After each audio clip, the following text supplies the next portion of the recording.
Ladies, gents, welcome to Project Peak Performance. This week's episode, myself, we've got Dave Gibbons, we've got James Humphrey Stone, and we are going to get stuck right into how to avoid your midlife crisis. And I say because a lot of people we know have had them or are having them or are scared of having them.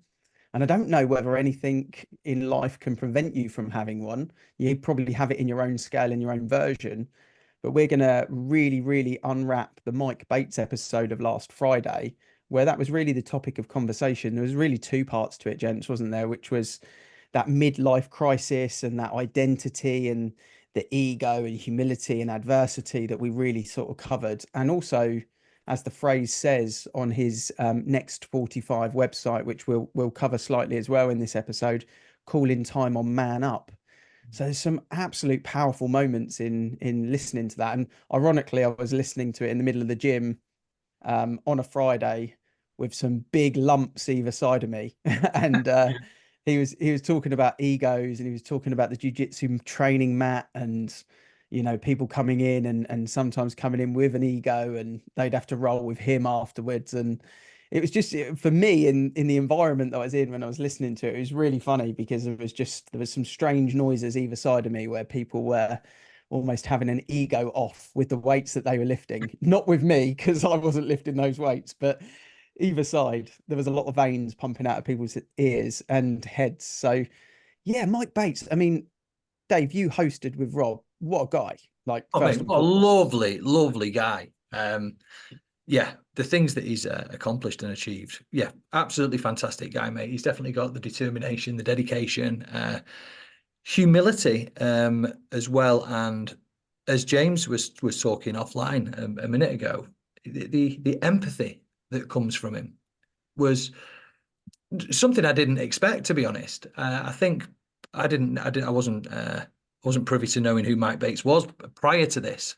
Obviously, Robert got him on and done all the research. But when I spoke to him, when I saw the lineup of who I thought he was, I built this picture. And this picture was this big, hairy, I don't know, maybe like Scottish hard man who had done absolutely everything. And I was expecting basically a unit to be on the other end of the camera with me. And when I saw this like quite good looking guy in his 40s, big smile on his face, I was like, wow, okay, who's this guy? And then when you hear the stories that he's done and what he's doing now with Next 45 is fantastic. And for me, I'm sure we'll break it down a little bit more. As I was on there hosting this, I'm learning a lot of new stuff. I'm seeing a lot of new things. And I found myself, the story he was talking about was kind of like where I've been in recent years, maybe months, and trying to figure out what that second mountain looks like. And it was a big eye opener for me, and I'm sure the people who listen to it would probably take very similar away from me. But honestly, all in all, great episode and loads of great content in there. If you haven't listened to it, I do suggest you go and have a little listen to this, and it'd be a really good spend of an hour for you. Yeah, definitely. There was some powerful stats in there that would cover on, kind of particularly men as well. I think obviously that's a big part of his mission is the ex-military background, and I'm sure kind of the brothers in arms that he's got and the different direction. James, you mentioned off camera about Chris Hunt and the different direction people can go after coming out of the military.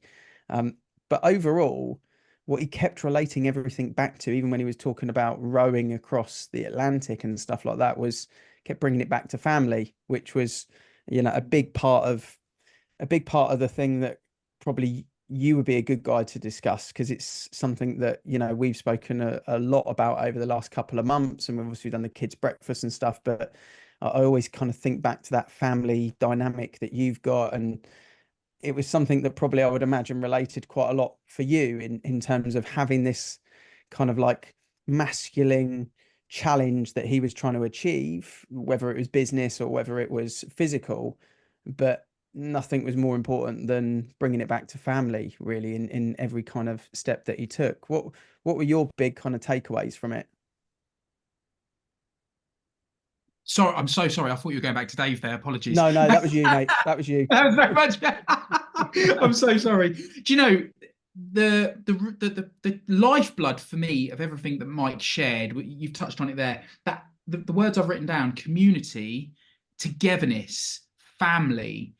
Nothing gets in the way of that for him. And there were parts of what he shared which were moments of I don't know, him almost embodying the resilience and the ability to push through. So when he was talking about when he was rowing the ocean and he took a break for a rest and he ended up a mile and a half south of the rum line, and if you end up the wrong side of the rum line you can't get in, and he rang the what is it, the emergency team or whichever, and basically said, look, fuck this, I'll just do whatever it takes. If I have to row for 24 hours straight, then that's what I'm going to do. And I just thought that just almost completely embodies the mindset attached to how important that family unit and how important it was to him.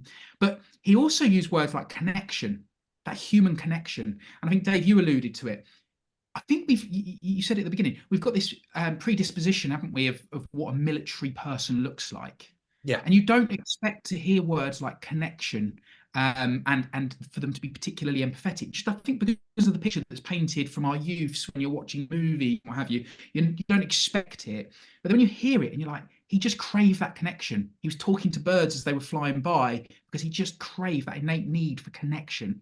That really resonated. It really did. Yeah.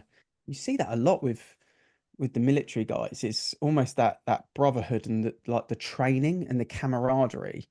And you hear it a lot with professional sports people as well when they're in team sports. If you ever hear of some of the ex-football podcasts, they miss the changing room. That's what they always say when they retire, is they miss the changing room. Not necessarily miss the game, they actually just miss the changing room and being around the lads and that side of it. And it's quite interesting that the same thing with military. I wrote down a few of the same kind of things that you put: relationships, communities, family, leadership, adversity, resilience were some of the things that I picked up on his website that then I was listening to in the podcast. And I guess one of the things that he was very upfront and honest about was, and Rob probably was the person that pulled that out of him a little bit, was talking about the modern day man and what the modern day man is meant to be, what the modern day man is pictured as, and if it's right or wrong for the actual modern day man, for the actual person, which is hopefully not controversial as you discuss it, because you're just being open and authentic with it. But almost like me just saying that, then I almost feel a bit nervous about raising that on a podcast, because it's not something that is like overly openly discussed about. But he was quite comfortable chatting through it. And that was quite interesting as well, Dave, especially as you're just talking about the 100 and, what they do at Next 45 and, kind of ice baths and breathing and yoga and 100 men in the field. Like it's a bit raw and kind of, it's like got the modern stuff that a lot of people talk about, but in its own right, it was kind of, just 100 guys in the field with a couple of tents effectively is what they're playing around with there. What was your kind of thoughts as you was hearing him talk about that side of things and just the topic in its own right, because suicide and men, are very highly linked at the moment, and it is a topic of mental health, following lockdown and stuff like that I think is important to discuss, really. So yeah, what you're analytical in this side of things, and you can go down a wormhole. So talk to us about. Oh, I'll say anything, mate. Don't worry about me. I don't have the filter like everybody else has. If I think it, I say it, and it's as simple as that, whether I'm right or wrong. However, that's why I've gone to you. I know. I thought you might have done. Okay, so warning. yeah. Okay, so what I think is there is a huge issue with. I just think men's thought processes and education today. I think that there's a bad rap with man up, and I think that can get confused. I think it leans completely into what he's trying to do with regards to this climbing the second mountain or next 45. What's happening in the next scenario? And I think there's a lot of confusion. I think a lot of mental health issues are not down to biological things happening in the brain necessarily, or something's wrong with you. It's thought processes and what's been put into your software, for want of a better word, for the first half of your life. So what happened in the first 10, 15 years of your life will pretty much dictate what's going to happen for the rest of it, unless you try and change your software and bring it up to today's today's standard. So the way I see it is a lot of people are running around, and I said it in the podcast, with pretty much Windows 95 as their operating system, trying to work on a brand new Mac from 2024. And it kind of doesn't work. And the reason it doesn't work is things have changed a lot in those years, and new technologies have come along, and things need to adapt and change. I feel like I'm rambling a little bit here, and I'm trying to try and bring it back onto point. So, what is a midlife crisis? It got me thinking about this. What is a midlife crisis, and why do we find so many men having an issue at this point? And, you know, historically, it's always been go out and get yourself a 25-year-old girlfriend with big boobs, blonde hair, and a Ferrari, soft top, and this, that, and the other. And that's like stereotypically, you drive down the road and go, midlife crisis happening there. But what is it? What is a midlife crisis? As far as I can see, it's a shake-up of your identity. It literally takes you from A to B. So let's take Mike's career. He spent 20 years in the military. He built everything about him around being in the military. He said himself, when he left, he was the military man. The day he left, he was shocked to find out that nobody really cared. And this whole thing that he'd built up was kind of disappointing towards the end. So it gets to me, what is this midlife crisis? It's where you find yourself that you've done what you wanted to do, or you've gone as close to it as possible, and you've kind of hit the finish line. What happens after that finish line when you've got this momentum pushing you through, trying to make you do the things that you've always done before? You find yourself in a really, really difficult position where you don't know where to go. All of the information you had previously doesn't work now because these pegs don't fit in these holes anymore. And it throws you into a position where you can literally feel like you're worthless. What are you actually doing now? And Dave, on those, do you think it's exaggerated in sports personalities and the military, because typically their careers finish earlier in life? Yeah, if you think about a football person or an athlete or someone that 35 and then they retire, but they might have hit that pinnacle, everything they trained for, an Olympian, for example. And in the military, they often exit in their late 20s and early 30s, and then it's like, right, I've just done my whole life to this point. Now what's next? But you've only just started life, at that point. Sorry, James, you put your hand up as well. I think you were going to jump in. Yeah, I think it's an interesting question you raised, because as Dave was talking there, I was thinking to myself, I wonder if there is any data out there. Like, how do you qualify a midlife crisis? Admittedly, Dave, you gave us kind of the stereotypical version of it, but how do you qualify it? And the reason I say that is, in response to your point, Ian, the ex-professional athletes, the ex-military, I get where your logic goes there, but I also look at it sometimes and I think, isn't it high-flying business people that tend to hit that threshold as well? And they're still continuing their career. So is there potentially a tie back to what Mike said? So rather than it being about status in society or the job you've done, is it more about loneliness? Is it more about feeling isolated? Is it more about finding a new version of yourself because the version of yourself that you've created isn't the one you truly want? Yeah. Or is it that you felt that's what you were creating? You've achieved the thing, the salary, the asset sale, the gold medal, the trophy, the career, and then you've gone, oh, now I'm totally lost. I haven't got the people around me I thought I did, or I don't know where they are, or what, like, who am I effectively? Is that what people are trying to kind of design, is the identity that's missing at that point? I think we've been sold a lie that I'll be happy when. And I think that it all boils down to that. I think whatever it is we decide to do, whether that be a bricklayer, a runner, a squaddy in the army, whatever it is, you'll go through it. And within all of these occupations or desires, there's going to be a why at the end of it. Otherwise, we just don't do things. We don't do things for no reason. We're really good at conserving energy and not doing anything. That's what we're really good at. We're not very good at pushing forward at things that we don't see a huge gain at, which is why the gym's hard, because it takes longer to see the results. But when you do, and you go down this track, you feel that you're on the way to receiving something. And when you do receive that thing, whatever it is, then your life will be complete. It will be happy, and everybody around you is going to be singing your praises, and or whatever that looks like to you. And what we find is at certain parts of our life, I think we see it more in sports personalities, maybe the military and this, that, and the other, because they hit it a bit younger. And we start to see it. Whereas, your general person who's retired at, let's say, 65, then, do they have midlife crisis? I'm sure they would do if they've been pulled out of work and they don't know where to go and what to do anymore. But I just don't think we see it as much as we do with the other occupations that you mentioned. But ultimately, what happens is one day we wake up, we have the thing that we've always desired, and the thing that you thought was going to happen, that all your life's dreams were going to come true, doesn't, and you go, oh, now what? Because I've just put fucking 20 years into this, and I was confident all the way until 2 weeks ago that this was going to be the thing that answered all my prayers. And I've just found out now, after receiving that thing, that it's not. What that does to any human brain, male, female, whatever, it's going to make you question everything you think you know about life. It's going to make you potentially feel that you were silly for thinking it in the first place. And why have I wasted so much time?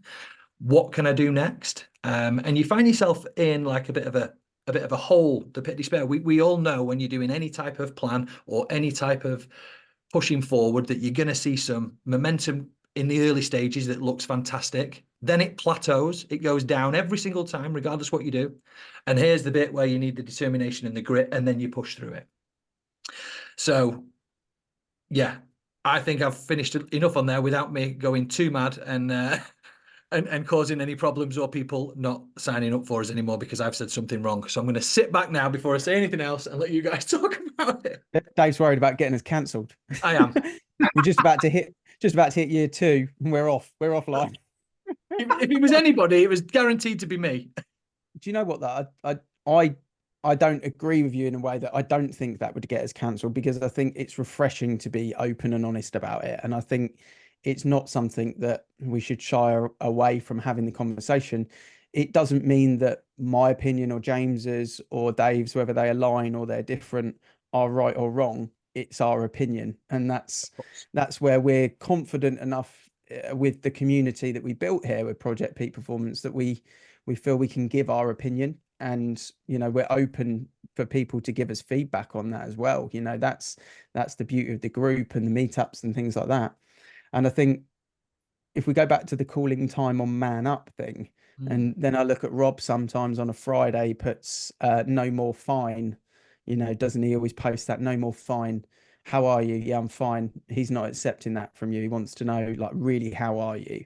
And you can't say you're 6 out of 10. Like, he'll get granular on it. But I think those things are important. Someone asked me the other day, they were talking about my trilogy, which is where I aligned with Mike quite a lot, actually, because he had his rowing thing and his physical challenges, and family obviously being strong values, and the business that he's trying to create and build and stuff like that, which for me is kind of that 3 that I always work towards. But I was probably talking in a way that I was sounding quite driven in a particular conversation, and someone just stopped me dead in my tracks and said, why are you like that, Ian? Why are you so happy when you're talking about doing the next stuff? Like, as in, it didn't say it as if like it's a problem. They were more almost saying, like, why can't you just accept that we've just done a good thing? Because that's what we were talking about. We've just done a good thing. And I was like, whatever. Like, let's talk about what comes next. I don't care. Because it's done like that. That's the way that my head works. And they said, why are you like that? And I sort of stopped in my tracks. And then I was like, I realized, as it stands at this moment, for me personally, I've found happiness in frustration. Yeah. That's how I'm defining where I am at the moment. It's I'm like the happiest I've ever been in my life. Like, I feel, and I'm the most frustrated I've ever been in my life as well.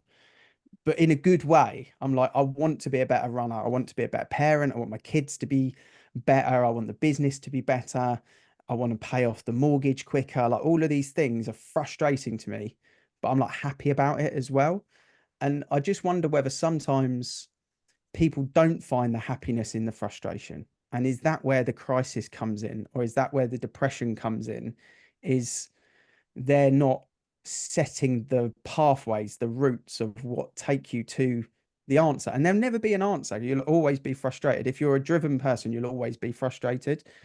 And then I kind of looked at on this, and I was when Mike was talking about mental health and things like that. And I don't personally feel I struggle with mental health. So it's why I'm always kind of aware that people that often talk about it are people that have got a handle on mental health and then openly discuss it, but always say, I had this problem and X, Y, and Z. And I've stripped it back. When I talk to people, there is kind of two different types of people that are male that struggle with mental health. There's a major issue in their life at some point, which they haven't dealt with, and it's still there and it comes out at some point and it causes them an issue. Mm-hmm. Or there's lots of small things that are constant in their life, which are also an issue, which mean they live life in an issue that they're not dealing with. But ultimately, both times it comes down to dealing with it at some point. Yep. And I don't mean just like handling it, but I just mean getting to the point where they can action and take control of these issues, like almost not take responsibility is the wrong word, but really start to openly discuss them and take a handle on them. And that's normally what I find with my friends and family and connections I've spoken to that struggle with mental health that are male. Is it's normally one of those two things that kind of are causing an issue. They're living life in a load of micro frustrations that have become a major one, or there was something in the past that they haven't dealt with yet, which is not necessarily their fault. They just haven't dealt with it yet. Yep. I don't know what you guys think. James? I was about to say, yeah, there's a part of what you said there where I thought to myself, is it as bold as to say that if they take accountability for it, if they own whatever the problem is, whether it be micro problems that have built up over time or it's a historic problem, if they start to take accountability and own it, then they can start to confront it. Whereas, is it that those people that do struggle, it's because they, like you've just said, I think you pretty much said it the same way, they live in it rather than look at it as something that is separate to them that they can take control of. It's just become a part of their identity, not a badge of honor as such, but very much a part of who they are. Yeah. Rather than going, that's not who I am, and therefore I can change it. Okay, so the answer to your question, Ian, is yes. Awareness is the Okay. there's a caveat to this. There's a caveat to this. Okay. So it all comes down to awareness. A lot of these people, and let's just say this particular male that you know has maybe had a bad upbringing, or there's problems in their life, and everything is dictated based on what's happening. A lot of these people don't actually know that there is a problem because they see the world as they see the world as they've been taught, and they've never been shown any other way of living or accepting things. So let's just, for a case study, take two kids. One child grows up and they've got a loving parent. Both parents are there, male and female.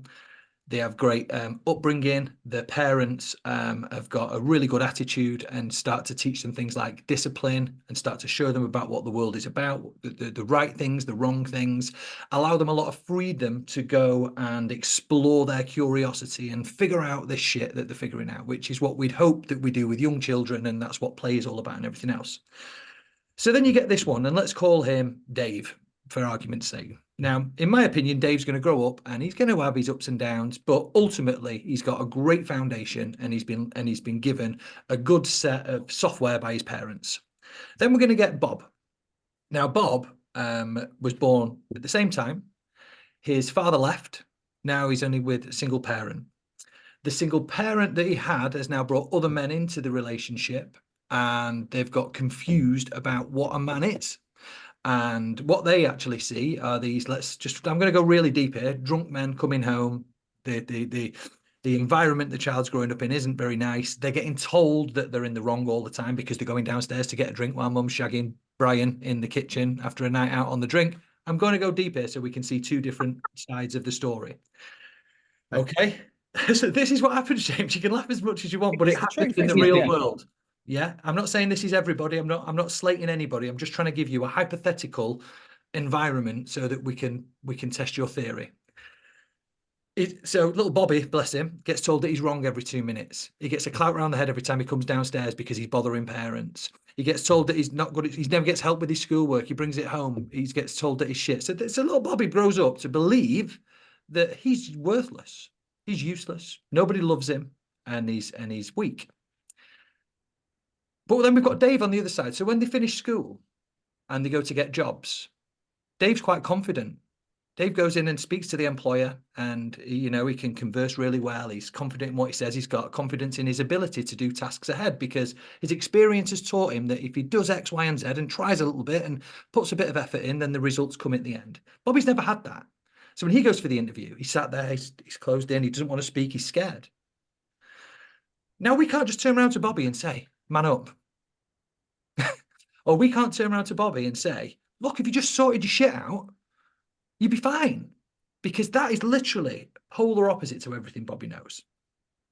But when I'm going to go back round to this now. So my story's ended, and I'm sure you've seen the way that these two stories go and why these two characters act completely differently in the workplace and then go on to have their own families and businesses or whatever else. But all of this boils down to what we believe. When we say man up would be great if we actually knew what we were manning up to. So as a bit of a conversation starter, what makes a great man to you two? So what we're manning up to? Because at the moment, I think we've got this scenario where everyone's man up, and I think we've all got this thing. It means basically just suck it up, buttercup, put your shoes on and go through the battle until you win. But what are you winning? So let's define what a man is in our opinion, and then what should we be manning up to? Because it might not be that we go to the gym and work. It might be that we stay at home with our families. What does it mean? What does it mean to you? There's a sketch I saw the other day where someone said, I think is there 8.1 billion people on the planet? And he said, let's say there's 8 billion. There's 8 billion people on the planet, and one of them is the worst human. One person is the worst human on the planet. Yeah. The worst. So I don't know how many men there are on the planet, but to answer your question, put it into perspective, what defines the best man? Like, what is that? Like, who's the, how would you describe in a job spec the best man on the planet? Yeah. James, give us the answer. I swerved that one, didn't he, Dave? I knew I should have jumped straight in after Dave. Yeah. I should have filled that gap. The words that spring to mind, I think they're just descriptive words. A man that is empathetic, a man that is courageous, a man that is caring, a family man, someone who in many ways has the balance between prioritizing what's important to himself, but at the same time making sure everybody around him feels like they're winning. They're just they're the first few things that come to my mind. Okay. What about you, Ian? I guess because of the point in life that I'm at with young kids, ultimately, if I was to pick like one thing that would make me feel like I've done the best I can as a man, it would be that I've been the best possible dad that I could have been to my two kids, really. I think nothing would probably trump that, but I think that's because I'm in that phase in my life where, and that means protection, that means education, that means health, that means security, that means the relationships around me that they witness and see that gives them the evolving. It means that they're not spoiled. It means that they realize that hard work gets result. All of the things that you kind of put in some sort of 360 diagram that means you're a 10 out of 10 dad would kind of, for me in the phase I'm life, would ultimately be that's the one that I would want to be. Okay, cool. But for me, I'm not going to skirt away from it. It was very similar to yours. I've got 4 words wrote down, and it's leader, educator, protector, and provider. Yeah. That's what I believe a good man is. And what's really funny about all of the things that we've said is none of them come into work roles. None of them go into how badass you are at the gym. None of them go, well, maybe a little bit on health and forward direction, education a little bit. But that's leadership. pardon? does that not fall into the leadership category? Because Yeah. if you're leading by example, they see By it, they example, see yes. strong work ethic, they see that you're fit and healthy. So there is that leadership component then. Yeah. So when somebody says man up, what does or should that mean? I mean, if we can define what a great man is in society, I'm not saying we should continue the word and make a new meaning for it, but I mean, surely we should start looking at this thing and maybe if we're going to use it, maybe use it in its right context. What makes you a great man? It's not half of the shit you're doing today. It's how you, it's what they see. You know, you've got to lead, I think. I don't think you can just teach as a parent. You've got to lead because otherwise you end up with do as I say, not as I do. And that's probably the worst advice I've ever heard in my life, even though we all say it. Imagine if you got the kids, let's say you guys have got boys. So let's say you've got the kids and your 9-year-old boy is playing football. You're on the touchline, 7-a-side, and you've got one of the dads next to you, effing, blinding, crucifying his kid, shouting at the referee. The team's losing. He's frustrated with everything. In that scenario, imagine if you just turned around and just went, man up, mate. Yeah. But that's really where it should be used, right? Yeah. Like, well, based on what we've been talking about now, yeah, based on the descriptions we've just given, that's exactly that. It's almost the way it's used at the minute is the wrong way around. Yeah. And being emotionally intelligent and being supportive and caring and educational and leading, and they're all the terms that encapsulate being a man, right? And so the behavior you've just described, to be quite honest, is the complete opposite. That's a bully. That's a coward. Yeah. Yeah. It's like be a man, control your emotions. Like look at the state of you. You know, it's kind of that is where that could be brought in to modern day life. And you would see the confused look on his face and the people around after you gave a little bit of a leading sentence. Yeah. Yes, it'd be a bit belittling, but probably in the right context at the same time. Necessary. You could always call him a prick at the end if you fancied it. You know. Yeah, if you want to have a scrap, you could say, "Oh, you're a twat." Yeah, so it's crazy this, and when we look at the, like I say, what the definition of it, I think it's lost. I think we're lost at the moment, as far as I can see, in a mishmash of education, and I think it's a very, very strange place we find ourselves. It's like we've got all this stuff and we're only just kind of learning now how to use it. Don't forget, 30 years ago, you probably didn't have any information other than what was within 10, 15 miles away from your house. Now, every morning, you're seeing stuff that's all over the world, all these options, all these problems, all these benefits, everything else. And with all this information that's been dumped on us at the moment, I'm seeing that we're kind of filtering through all this shit at the moment and trying to make our head to the top so that we can get a clearer picture of what's going on. Hopefully, in the next 10 years, we'll start to see it settle down again. Yeah, we see humans just walking around, not knowing anything for years and years and years. Now all of a sudden, bang! What about this? All of the world on your toes instantly, and it creates a very confusing environment for lots of people. And we're starting to see that in society today in loads of different areas. But yeah, what a great podcast that was to bring up even just these things. The man up, I love that.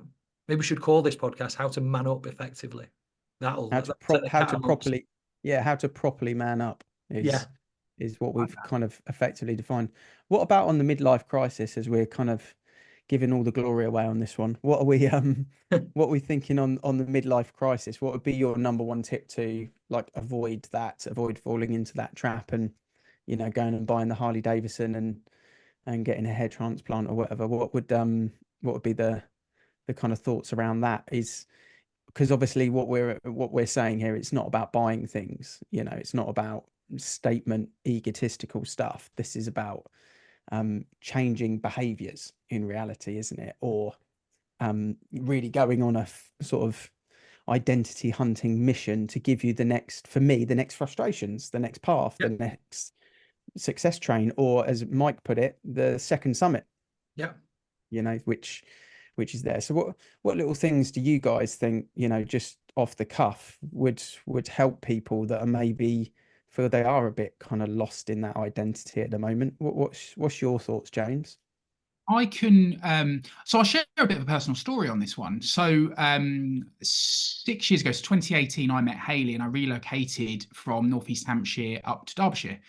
And, you know, we're very happy together. We run a business together. We've got two beautiful children. I live a great life. But there's parts of me that misses my life back home. And the only part is that obviously being surrounded by my close friends. And interestingly, it's interesting timing. And the reason it comes back to my point is one of my very, very good friends from back down south rang me yesterday for no reason at all, just to check in, just to see how I was. And that's not something me and him ordinarily do. There's always, you know, a reason, you know, I'd be like, mate, I'm coming down south, you're around, it'd be good to see you and the kids, blah, blah, blah, or check, whatever. But it was just, mate, I just thought I'd see how you are. And I was like, do you know, we spoke for about 45 minutes on the phone last night, and I came off of it and I was like, I had the biggest grin on my face. And I think the reason I've shared that story is because I do truly believe one of the major catalysts for people going down that road of potential midlife crisis is loneliness. I really do. Now, I'm not lonely because I've got a beautiful family, but it re-enhanced how important those friendships outside of your work and family unit are to influence, I suppose, to some degree, a life trilogy, not your goal trilogy, Ian, but a life trilogy of relationships, family, and business. So for me, I think the trigger for me, if I was to go down a path of hitting a midlife crisis, it probably would be loneliness. Yeah. It's very common because people say, don't they, Dave, that you start off, you know, if you start in your teens at school, you've got this massive friendship circle. Yeah. And then as you go through life, it gets smaller and smaller and smaller. But then someone said, I can't remember what it was on. It must have been on a podcast. You only need 3 people. I'm going to try and remember who the 3 people were. But the one person is the ride or die. If you're in trouble at 3 o'clock in the morning, they will fucking be there. Like, no question about it. They will be there. One person is the person that never judges you, that you can rely on, that you can give your truest, darkest secrets in. And they'll never, ever turn around and be judgmental on it. And there was a third, and I can't remember what it is. And maybe you can help. But I watched it and I thought, love, maybe the care, the love, the intimate relationship. Maybe it was, you know, that kind of that jovial part of just being around someone that you can just have fun with, you know. But when he said it, I was like, yeah, that's the 3 segments that you kind of need. And if you're missing one of them or all of them, you would feel ultimately very lonely, I think. Yeah. What's your thoughts, Dave? Mine, similar. I think what James said there with loneliness is one of the key issues that comes with midlife crisis, retirement, climbing the second mountain. For me, it's dead simple. It's not simple, but it is. Figure out what's really important to you. And one of the ways I did that was I tried loads of ways and kept coming up with the same answer, which was pretty much doing exactly what I was doing at that time. But one really hit me, and it was somebody said, what would you want people to think about you when you die? Oof. Now that made me like, okay, this is a bit different now. And it was a great question because without me knowing it, it highlighted what was really important to me. So when I asked this question, it's a great one for anybody to do at any stage, just to figure out you're going in the right direction. And are you living an authentic life based on what your ego wants?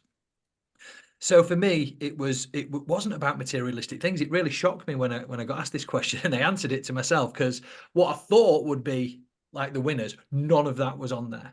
And it was like, shit, I've spent all this money on all this shit in the past, and I've just realized now none of it matters. Like, yeah, yeah.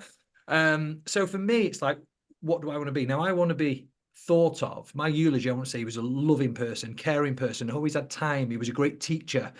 You know, I'm basically the caring, providing, teaching adult is how I want to be seen by anybody else. And that, if I could leave that as a legacy, regardless of money, then I'd be a happy man. If that's what people thought of me when I died, and that would be down to everything that I've put into this data. So that's what. Do you know what?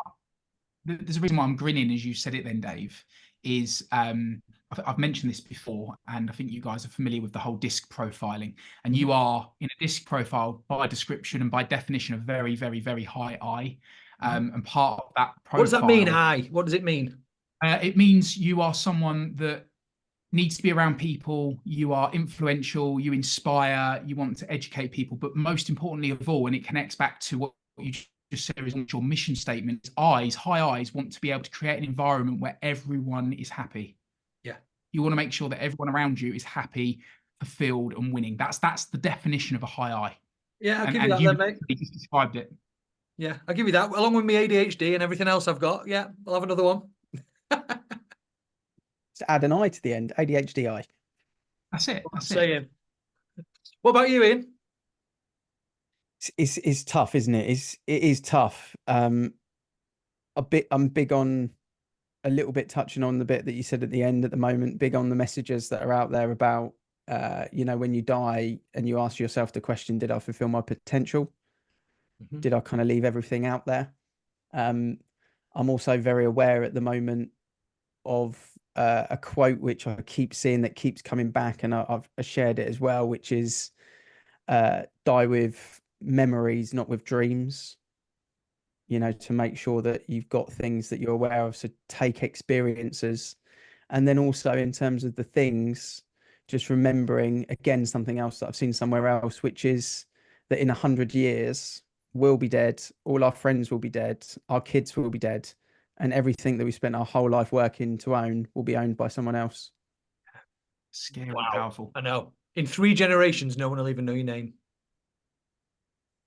So just unless you leave a legacy. Exactly. For Exactly. 3 generations, people will still talk about Steve Jobs, for example, but him as a topic, they'll talk about him because of his business accomplishments. But on his deathbed, he would not have lived the life he did had he had the choice to do it again. And that.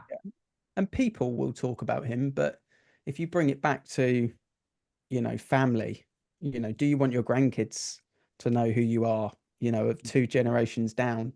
That's enough for me. I don't need someone else in Taiwan to talk about me in 100 years' time, but it would be nice to know that, you sort of had a bit of an impact in the family tree for the great grandkids, that they kind of talk about Dave, they talk about James, they talk about Ian, in some sort of fashion or another. So they're the 3 kind of things that I'm just aware of. I don't have the answer to it, but I'm just aware of those things around me, and they keep me driven to stay driven and to keep stepping forward, really. So hopefully some of those help someone out there that kind of maybe is struggling a little bit and think, yeah, do you know what? Why am I worried about the fact that my mate's just bought a brand new 80 grand car and he's just upsized and he's booked Disney and I can't afford to do it? Because, does it really matter? Because at the end of the day, you could go to Maidstone, Skegness, Devon, Wales for 4 days with your kids on a random knee-jerk one, that you weren't expecting to do, and literally have the time of your life just because you're Actually, Skegness, I've been on some mega holidays. I've been to the Maldives, I've been to Thailand, I've been to some beautiful places that people would only dream of going. And I swear on my children's lives right here on this podcast recording, going to Skegness for 4 days is the best holiday I've ever had. There you go. Because seeing the looks on my kids' faces while we're on the beach and at the wildlife centre and everything we did for those 4 days, the best holiday I've ever had. Amazing. Well, that's it. We've changed this podcast title now. It's Skegness versus Maldives. The real reason. Hashtag the real reason. But what I would say on that, is if there is anyone listening to this pod, anyone, I feel like there's a part of me that there's like a moment in this pod that's really landed and gone, this is the purpose of what we're doing, is to create a community. And if there is anyone that's going through those motions of feeling lonely, that is feeling lost, that is feeling like they're maybe on the edge of that midlife crisis and just don't know which way to turn, for fuck's sake, pick up the phone to one of us. Yeah. Because we'll happily be at the other end of the phone to have that conversation and be that ear to chew on and be that person that can potentially not steer you, but be a voice that can possibly help you get through it. So we're here. That's what we're here for. Yeah. Potentially even tell you how to effectively man up. How'd you work that one out? I've dropped it. I've dropped it. Look at that. Look at that. The proper man up. Yeah. Yeah. Yeah, we copyrighted that. I like it. Cool. Nice. Okay, gents. Well, we didn't expect this podcast to go that direction, did we, boys, eh? No. I never know what's going to happen on these. I just turn up and we start talking. Yeah. Deep mining, gold found, feel driven, feel, happy and ready to take on the afternoon. So I'll say thanks to you guys for a great podcast, and hopefully people listening or watching it will feel the same now as well. So perfect way to wrap it up. We'll be back next week. Until next time.